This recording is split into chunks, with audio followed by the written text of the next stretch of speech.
Welcome back to Pop Flashback. Today, we're going way back to check out the first color feature film. So you might be thinking, color films, that's got to be like the 50s, right?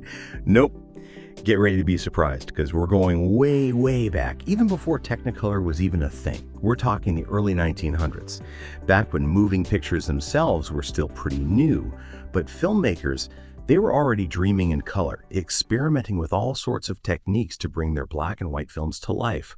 We're talking tinting, hand painting, even using stencils to add those pops of color. Can you imagine the dedication, the artistry? Someone had to sit there and add color to each frame, one by one. These early methods, they were pretty innovative for their time, but they had some limitations. The colors weren't always accurate, and it was a really time-consuming process. But hey, it was a start, and it led to some really amazing advancements. And then there was Kinemacolor. This was a game changer. It came out in 1909. Instead of painting each frame, Kinemacolor used these special filters during filming and projection to make the color look more natural. Yeah. Now, it wasn't perfect, okay? You needed a special projector, and you only had red and green to work with. But it was a huge step forward. Opened up a whole new world for filmmakers and audiences. And then with Kinemacolor, we got the first color feature film with Our King and Queen Through India, released in 1912. It was a British documentary, 2 hours long, talk about a landmark achievement. It showed the Delhi Durbar, this huge event celebrating the coronation of King George V and Queen Mary as Emperor and Empress of India. And listen, this wasn't just some boring historical thing. This film was a spectacle. The colors brought everything to life, costumes, crowds, the whole celebration. Audiences were blown away. This is a time when most people hadn't even seen a color photograph, let alone a movie in color. Now, sadly, most of the film is lost.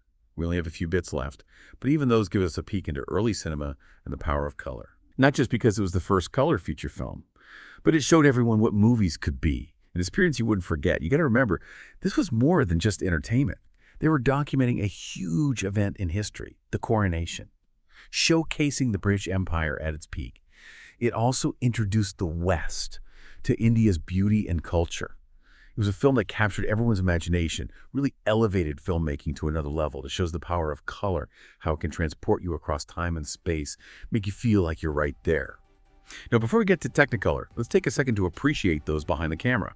The 5 guys who filmed with Our King and Queen Through India in this faraway land with this new Kinemacolor technology. We're talking about Joseph Dufresne, Alban Mariner, Alfred Gosden, Hiram Horton, and one guy we don't even know his name. Their work, it's kind of been forgotten, but they were crucial to this groundbreaking film. They captured the Delhi Durbar, the colors of India, the emotions of the people there, their dedication and skill. Even with the limitations they had, we got to give them credit. So let's raise a glass to these early filmmakers. That's pretty amazing, right? To have a film feel so real, so immersive, that it's like you were actually there. From those early hand-painted films to the 2-color processes like Kinemacolor, it's incredible to see how far we've come. It wasn't easy to make color films back then. It was expensive. But with Our King and Queen Through India was a massive success, and it really paved the way for the colorful films we all love today. Well, that's all the time we have for today. I hope you enjoyed this little trip back to the beginning of color in cinema. Thanks for listening. Remember to like and subscribe so you don't miss our next episode. Smalls out.